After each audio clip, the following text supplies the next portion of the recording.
Hi everyone, this video belongs to our set of 60 program and for the same reason it will be deleted after some time because paid program है यार. Apart from that इस programme में हम advanced level illustrations try कर रहे होते हैं, obviously not PYQs.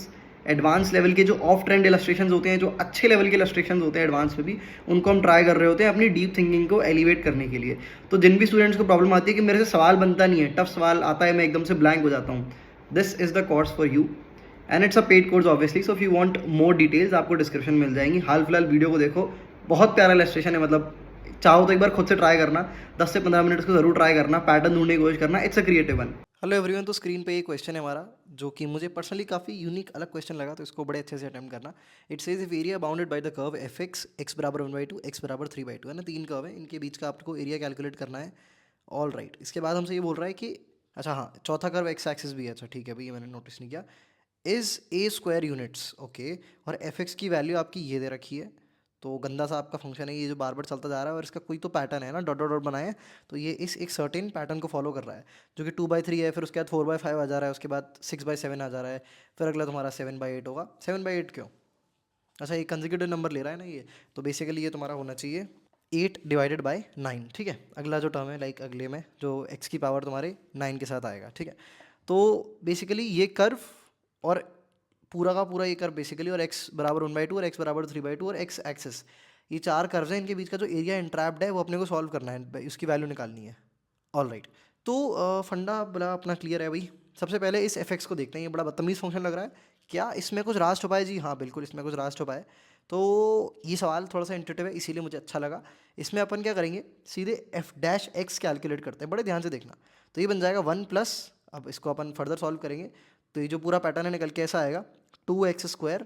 अगला वाला नंबर हमारा निकल के आएगा 2/3 मल्टीप्लाइड बाय 4x की पावर 4. अगला वाला टर्म निकल के आएगा 2/3 multiplied by 4/5 multiplied by 6x की पावर 6. और ये इस तरह से कहानी चलती रहेगी.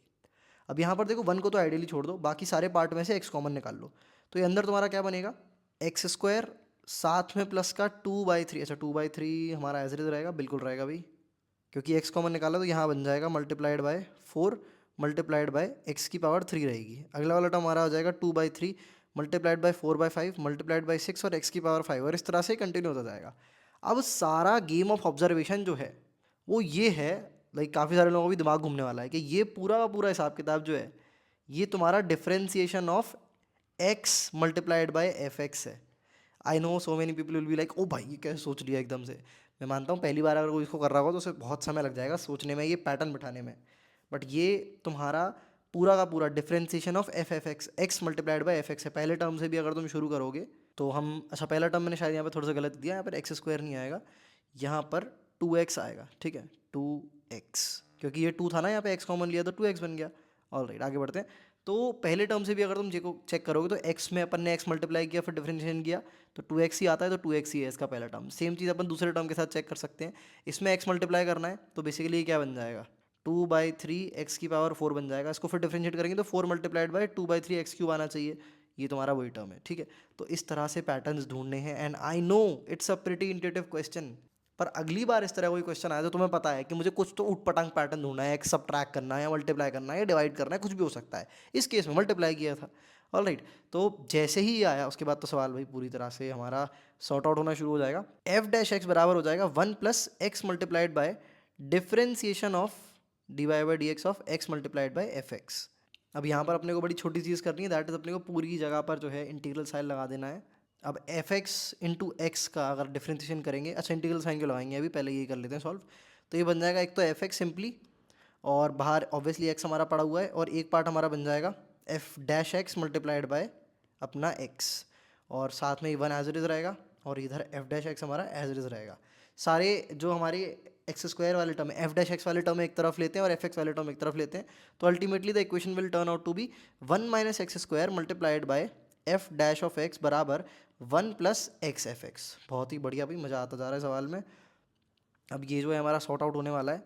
यहाँ पर हम एफ डैश एक्स को dy/dx लिख देते हैं, तो ultimately the equation will turn out to be dy/dx, और साथ में जो है हमारे पास डिवाइड अगर अपन कर देते हैं इसको और एफ एक्स को अपन y लिख देते हैं, तो ये हमारा देखने में बन जाएगा dy/dx minus x divided by 1 minus x square है ना. पूरी इक्वेशन को मैंने 1 माइनस एक्स स्क्वायर से डिवाइड कर दिया है, और साथ में आएगा मल्टीप्लाई में y. ये वाला टर्म बेसिकली इसको अपन ऐसे लिख रहे हैं, और इसके बाद ही हमारा पूरा बराबर आ जाएगा 1/x² के। ऑलराइट, एक छोटी सी एरर शायद अपन ने यहाँ पे करी है, 1/x² नहीं आएगा यहाँ पर, 1/1 - x² आएगा ना, क्योंकि पूरी इक्वेशन को आपने 1 - x² से जो है अपना प्यारा सा डिवाइड मारा था भाई। अब अगर कोई देख पा रहा हो तो ये हमारी LDE बन चुकी है, लीनियर डिफरेंशियल इक्वेशन, जिसमें अपन इंटीग्रेटिंग फैक्टर वाला हिसाब किताब लगा के इसको जो है सॉल्व कर लेंगे। तो जो IF जो है हमारा निकल के आएगा, इंटीग्रेटिंग फैक्टर, वो हमारा निकल के आएगा e⁻इंटीग्रेशन -x डिवाइडेड बाय 1 - x² और इस पूरे का स्क्वायर। इसमें अपने को सिंपली x² को t मानना है, उसके बाद तो ये फट से इंटीग्रेट हो जाएगा। उसके बाद हमारे पास अल्टीमेटली आंसर आ जाएगा जो अपन इक्वेशन में लिख के रखेंगे। तो ये अब सब समझ आ चुका है, मैं बीच की कैलकुलेशन यहाँ पर स्किप करता हूँ। और अल्टीमेटली यहाँ पर जो है हमारा y जो है वो sine inverse x upon 1/x² का अंडर रूट आ जाएगा। ठीक है, अगेन मैंने यहाँ की बहुत बेसिक कैलकुलेशन है, मेरे ख्याल से LD के यार सबसे बेसिक सवाल अपन शुरू में ही करते हैं। तो अगर किसी को थोड़ा सा भी कन्फ्यूजन है कैसे हो गया ये एकदम से, तो बिल्कुल ही शायद उसने डिफरेंशियल इक्वेशन नहीं छू रखा है, इसलिए उसको ये दिक्कत हो रही है। वरना सभी को ये पता होना चाहिए कि इस इक्वेशन का अपने को सॉल्यूशन कैसे निकालना है। इंटीग्रेटिंग फैक्टर तक भी मैंने निकाल के बता दिया है। उसके बाद आपको सिंपली इक्वेशन में रखना होता है इंटीग्रेटिंग फैक्टर, उसको फाइनल इंटीग्रेशन देना होता है। ऑलराइट, इंटीग्रेटिंग फैक्टर की वैल्यू भी तुम्हारी √1 - x² आनी चाहिए। ऑलराइट, तो आगे बढ़ते हैं क्योंकि हमारे पास ये आ गया। अब देखो ये कर्व फाइनल आ गया हमारे पास, c की वैल्यू भी अपन निकाल लेंगे, बिकॉज f(0) जो है हमारा 0 के बराबर होने वाला है। बिकॉज यहाँ पर fx में देख सकते हो तुम सारे के सारे टर्म में x आ रहा है, तो f(0) टेक्निकली 0 ही होना चाहिए। तो ये x एक्सिस और ये जो दो लाइंस है हमारी, है ना, x एक्सिस और ये जो दो लाइंस है, इनके बीच के एरिया की बात हो रही थी। तो it is nothing but, again I repeat it is nothing but integration of this function that is sine inverse x divided by √1 - x²। कहाँ से लेके कहाँ तक जो लिमिटिंग वैल्यूज दे रखी हैं, 1/2 से लेके 3/2, 1/2 से लेके 3/2 है, √3/2 है, √3/2 है, √3/2। समझ गए क्या पूछ क्या रहा है वो एट द एंड? ये फंक्शन है मान लो, तो एक्स एक्सिस और इन दो लाइंस के बीच का जो ट्रैप्ड एरिया है वो इंटीग्रेशन ही तो हुआ इसका, उसी को बस उसने अलग तरह से बोल दिया है लिख के।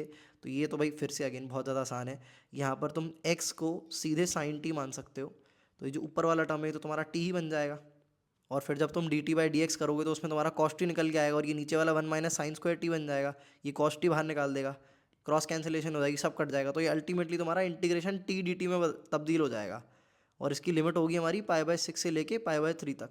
अल्टीमेटली आंसर जो है हमारा जो निकल के आएगा वो होगा 1/2 मल्टीप्लाइड बाय π/4 π² -4 -π²/36, जिसका अगर हम बॉक्स ले लेंगे, लाइक 4 मल्टीप्लाई करके इसका हमें बॉक्स लेना है, तो उसकी वैल्यू हमारी 1 के बराबर आ जाएगी। अब ये सब तो चलो कैलकुलेशन दी यार, कैलकुलेशन थोड़ी डिस्कस करने आए हैं यहाँ पे। जो main core of the question था वो आई होप तुम समझ गए हो यार, ये मेन कोर तो यही था। ये आइडेंटिफाई जिसने कर लिया उसका खेल हो गया, नीचे तो सब बकवास है, कैलकुलेशन है, समझ रहे हो, स्पीड फैक्टर है, स्पीड हम प्रैक्टिस करनी नहीं आया अपने, बट डेप्थ प्रैक्टिस करने आया है। ऑलराइट, समझ गए भाई, इस पर स्ट्रेस दे देना, इग्नोर मत करना इस वाले पार्ट को, समझ रहे हो कैसे आ गया ये, इस तरह के आगे सवाल तुम कैसे कर पाओगे। चाहो तो खुद से अपना एक बढ़िया जी एडवांस लेवल क्वेश्चन जो है क्रिएट कर दो। चलो इसने तो डिवाइड मल्टीप्लाई था ना, x f(x) था, तुम f(x/x) मान के कोई फंक्शन क्रिएट कर दो। समझ रहे हो, जो लोग समझ रहे होंगे मेरे ख्याल से क्या कहना चाह रहा हूँ मैं, खुद से सवाल क्रिएट कर सकते हो तुम क्रिएटिव इस तरह के। तो फिर अपने दोस्तों को सवाल देना और बताना भाई मैंने क्रिएट किया, और बढ़िया फ्लेक्स करना। All right, that's it for this video, अगले वाले मिलते हैं।